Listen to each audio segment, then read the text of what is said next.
So I was bored one day and minding my own business until an idea came to my head. What if I were to create a multiplayer boxing game about two people in a bet and one of them has to survive to win? It has long been a dream of mine to create a multiplayer game that was successful and would keep players playing all day and night. So I downloaded Unity. Now I don't know how to code.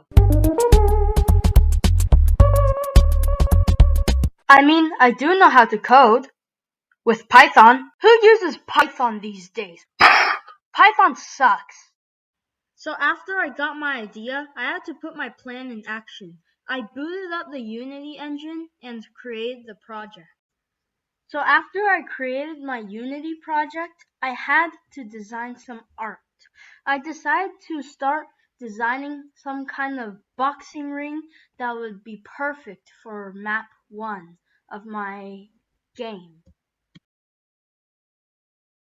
So after about 10 minutes of designing my first level so far, I was pretty content with the result I got. I then imported it into the Unity engine.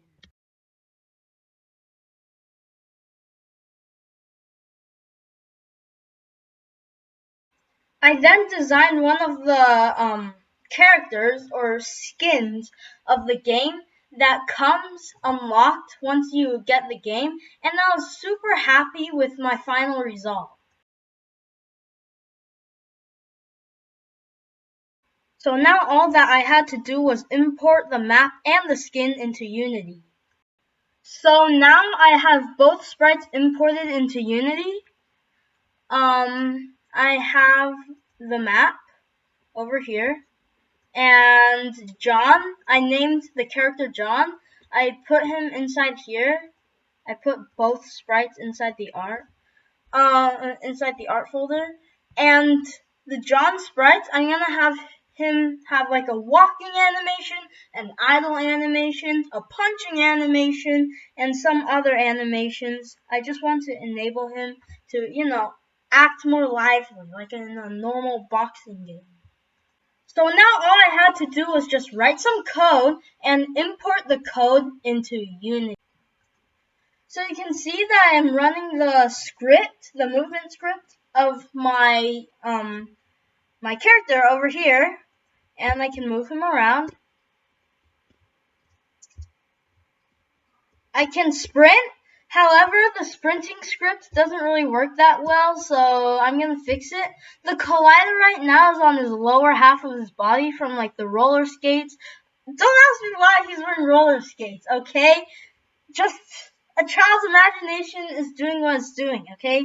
So it's from the bottom of the roller skates all the way to the top of like the pants or the boxer shorts, the pants he's wearing, and I can move like this. Notice how he tilts in the direction where he tilts in the direction that he's going. Like for example, when I'm pressing the right arrow, he goes towards the right. When I'm pressing the left arrow, he goes towards the left. So yeah, I found the error in my code. Apparently I didn't call the sprint function in the update function where it updates momentarily. So the sprint function is supposed to up my speed a little and make me a little bit faster. I didn't call the sprint function in here, so I just did. And now if I go into Unity and just run the game,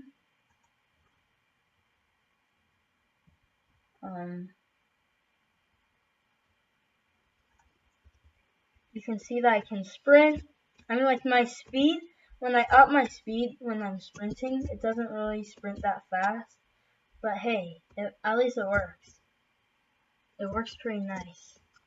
Okay, back onto development. Alright, so I just came back after a few hours of giving our character the ability to jump, and it's looking pretty nice. I add this ground check over here. It would be much better if I drag this here. I added a ground check so that it checks if he's on the ground, and if he's not on the ground, then he can't jump more. So if I didn't add this ground check over here, he could just like jump forever, just like Flappy Bird. He can just jump forever out of the scene, and yeah. Wait. So I'm just gonna play this game right here. Well, test the game. And I'm going here. So I add this is grounded Boolean.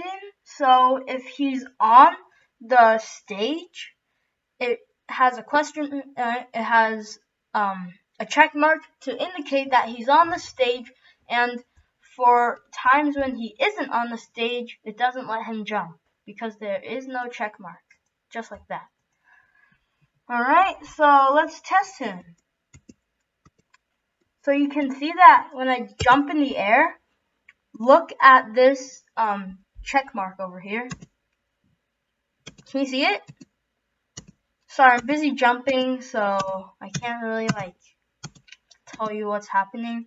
But this check mark, when he's up in the air, like for some frames when he's up in the air, the check mark doesn't show, but for the frames when he's on the ground, the check mark shows. So let's test it. Unfortunately, it's easy to break this. So you can see that he's on the ground, but there is no check mark over here, so I can't jump. It's only when I touch this pillar over here when I can jump, like that. So I'll try and debug the game so that I can, so that there is no glitch.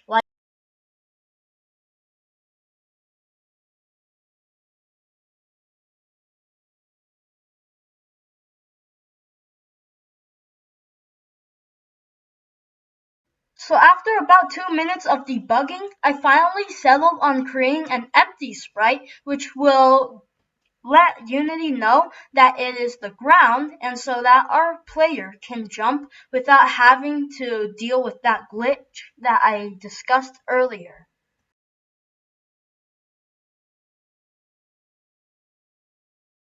Alright guys, that's pretty much it for my video. Since I got the free version of Bandicam, I have to buy the 10-minute version in order to make 10-minute long videos, or longer than 10 minutes. So I'm going to make this a part 1, part 2 video. So see you next time.